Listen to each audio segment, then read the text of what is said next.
Recording studio Ekangar सराय।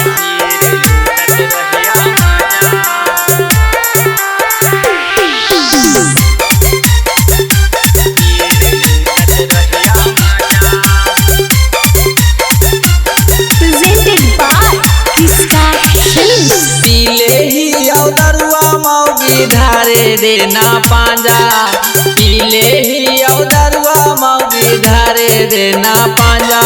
Operation खोला दा राजा पीर लूटत रहिया माजा, ऑपरेशन खोला दा राजा पीर लूटत रहिया माजा। बासी ना हम खैबो रानी ताजा ताजा, बासी ना हम खैबो रानी ताजा ताजा। ऑपरेशन खोला दा राजा पीर लूटत रहिया माजा, ऑपरेशन खोला दा राजा पीर लूटत रहिया माजा।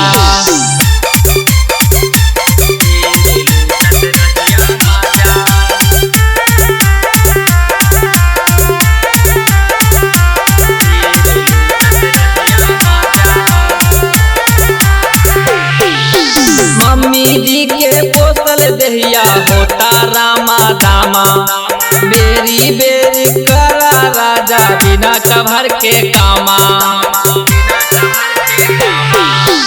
मम्मी जी के पोसल दहिया होता रामा दामा, बेरी बेरी करा राजा बिना कभर के कामा। नाइटी पहन के हमर बहिया में तू आजा, नाइटी पहन के हमर बहिया में तू आजा। ऑपरेशन खोला दा राजा पीर लूटत रहिया माजा, ऑपरेशन खोला दा राजा पीर लूटत रहिया माजा।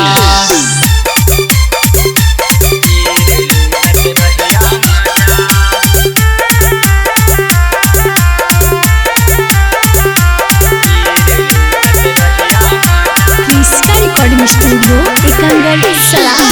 एको भारी छोड़ो ही नहीं दहिया से होलो शादी जी, इसमें नारित लेवो बढ़ जाए तो आबादी जी।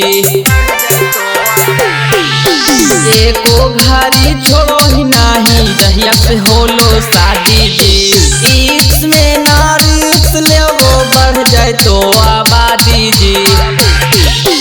करण के कारण रोहितवा के देही साजा, करण के कारण मनोजवा के देही साजा। ऑपरेशन खोला दा राजा पीर लूटत रहिया माजा, ऑपरेशन खोला दा राजा पीर लूटत रहिया माजा। किसका रिकॉर्डिंग स्टूडियो एकंगर सराय।